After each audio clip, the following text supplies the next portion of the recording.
Hello guys, আসসালামু আলাইকুম। আমি আবার আপনাদের মাঝে উপস্থিত হয়েছি আরেকটি কথা বলার জন্য। আশা করি আপনারা সবাই ভালো আছেন, সুস্থ আছেন। আমার বাসায় একটা কাজের বুয়া রেখেছিলাম, একটু বয়স্ক বুয়া। ভেবেছিলাম বুয়াটা খুব ভালো হবে। জানেন, আমার অভিজ্ঞতা বলে বয়স্ক বুয়াদের রাখতে হয় না। আমার একটা ছোট মেয়েও ছিল সাথে। মেয়েটা যদি কথা বলতো কি, এই চুপ কর, বেগম সাহেব কী গল্প করে আমি কান খাড়া করে শুনতেছি, এখন কথা বলিস না। আমার মেয়েটা এসে আমাকে বলে দিয়েছে। তখন থেকে আমার মনে একটা খটকা লেগে গেছে।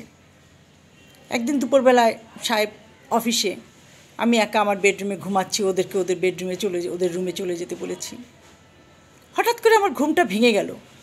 চোখ মেলে দেখি বুয়া আমার মাথার সামনে আমার দিকে কি বড় বড় চোখ করে তাকিয়ে আছে। আমি তো চিৎকার দিয়ে লাফ দিয়ে উঠেছি। তুমি এখানে কেন? তোমাকে না আমি তোমার ঘরে ঘুমাতে বলছি। মুখটা বাঁকা করে বলে কি, আমার ঘুম আসছে না। তুমি যে তার বারান্দায় বসে থাকো, তুমি আমার ঘুম ভাঙালে কেন? তারপরে আমি আর না ঘুমাতে পেরে ড্রয়িং রুমে বসে বসে চিন্তা করলাম, না, বুয়াটা স্বাভাবিক না। সবচেয়ে বড় কথা, যখন আমি আমার সাহেবের সাথে গল্প করতাম, কথা বলতাম, হাসতাম, সে ক্ষিপ্ত হয়ে যেত। রান্নাঘর থেকে বেরিয়ে এসে সে চিৎকার দিয়ে আমাকে ডাকতো। বেরিয়ে এসে বলতাম, তুমি আমাকে ডাকছো কেন? বলছে, রান্নাঘরে আসেন। তখন আমার মাথায় একটা বুদ্ধি খেলে গেল যে না, ওকে রান্নাঘরে রাখা যাবে না। ওকে বাইরে বের করে দিয়ে আমি রান্না বান্না সব কমপ্লিট করে হটপটে তুলে ঢাকনা দিয়ে ডাইনিং টেবিলে রেখে আমার সাহেবকে নিয়ে আমি ডাইনিং টেবিলের সামনে বসে থাকলাম। বসে বললাম, তুমি বসে থাকো, আমি গোসল করে আসি। আমি গোসল করে আসলাম, সাহেবকে পাঠালাম, নামাজ পড়লাম। সাহেব বলল, কেন? আমি বলছি, ও তোমার সাথে কথা বললে, হাসলে সে পছন্দ করে না। এমনকি কোনো গেস্ট আসলেও তাদের সাথে কথা বলার সে পছন্দ করে না। আমার সাহেব বলল, দ্রুত একে চেঞ্জ করো, নাহলে যে কোনো অকারেন্স ঘটে যেতে পারে। তোমাকে একা রেখে যাই, আমি খুব চিন্তায় থাকি। কারণ আমার সাহেব আমাকে খুব ভালোবাসে, খুবই ভালোবাসে। যখন অফিস থেকে আসে সোজা অফিসে যায়, সোজা বাসায় চলে আসে। কোথাও সে একা সময় নষ্ট করে না। তার কোনো ফ্রেন্ড সার্কেলও নেই, এবং তাদের সাথে মোবাইলে কথা বলে অফিসে দেখা করে, কিন্তু বাইরে কোথাও সে একা যায় না আমাকে ছাড়া। অফিস থেকে এসেই আমাকে তার পাশে বসে থাকতে হয়, তার পাশ থেকে আমাকে সরা যাবে না। চা নাস্তা রেডি করে রেখি, শুধু নিয়ে এসে ওকে সামনে দিয়ে খেতে, দুজনে বসে বসে টিভি দেখি আর টুকটাক গল্প করতে থাকি। এই জিনিসগুলো বুয়া সহ্য করতে পারছে না। এক পর্যায়ে আমি খুব রেগে গেলাম। পাশের বাসার ভাবি আর তার মেয়ে এসেছিল, তাদের সাথে গল্প করলাম। তারা চা খাবে না, আমি নাস্তা পানি সামনে দিয়ে তাদের সাথে কথা বলছি। বুয়া 4টা ডিম সিদ্ধ করে 4টা ডিমই খেয়ে ফেলেছে। আমি বলছি, কী ব্যাপার, রান্না চড়িয়েছ? মুখ ঝামটা দিয়ে বলে কি, পায়ের পর পা তুলে গল্প করবেন আর আমি রান্না করব? আমি বলছি, তাহলে তুমি কি করবে? তুমি পায়ের পর পা তুলে তাহলে গল্প করো, আমি রান্না করে যাই। সে কোনো কথা বলে না, গাঁট মেরে দাঁড়িয়ে থাকলো। তখন ভাবি আমাকে ডেকে কাছে বলল কি, আপনি ভাইকে সংবাদ দেন, বুয়ার চলন বলন ভালো লাগছে না।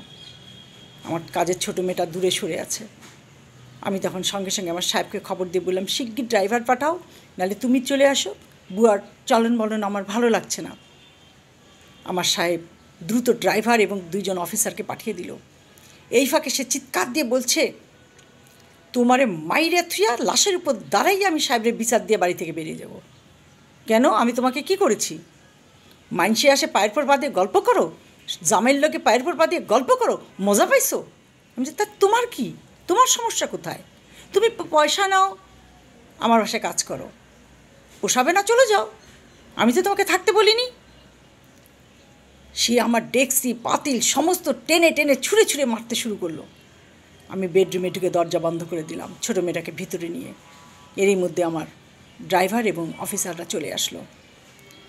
সঙ্গে সঙ্গে দরজাটা খোলা ছিল, ভাবি তাড়াতাড়ি দরজা খুলে তার ঘরে চলে গেল। ওরা এসে বুয়াকে জোর করে টেনে বের করে নিয়ে যাচ্ছে। বুয়া বলছে, না, আমি ওরে মাইরা তারপরে বেরোমো। তখন বলছে, তোমার সমস্যা কিসে? বেগম সাহেব খাইতে দেয় না? হ্যাঁ, খাবার তো দেয়, ঠিক মতো খাবার দেয়, বকাঝকা করে না? তাহলে তোমার সমস্যা কোথায়? বলে, বেগম সাহেবরে নিয়েই থাকে, আসে রান্না করে হটপটে তুলে, আমার কাম আমি করি, তাহলে তোমার সমস্যা কোথায়? বলে, হ্যাঁ, শুধু পায়ের উপর পা দিয়ে হ্যাঁ জামাইয়ের লোকে গল্প করে, মাইনসে এলে হ্যার লোকে গল্প করে, এগুলো আমার সহ্য হয় না। ঠিক আছে, তোমার যদি সহ্য না হয় তাহলে তুমি চলে যাও। বেতনটা বের করে দিলাম, বুয়াকে নিয়ে ওরা চলে গেল। আমি দরজা বন্ধ করলাম, আমার হাত পা সব কাঁপতে শুরু করলো। আমার কাজের মেয়েটাকে বললাম, কী রেঁধেছে? বললো কিচ্ছু রান্না করেনি, 4খান ডিম সিদ্ধ করে খাইয়ে ফেলাইছে।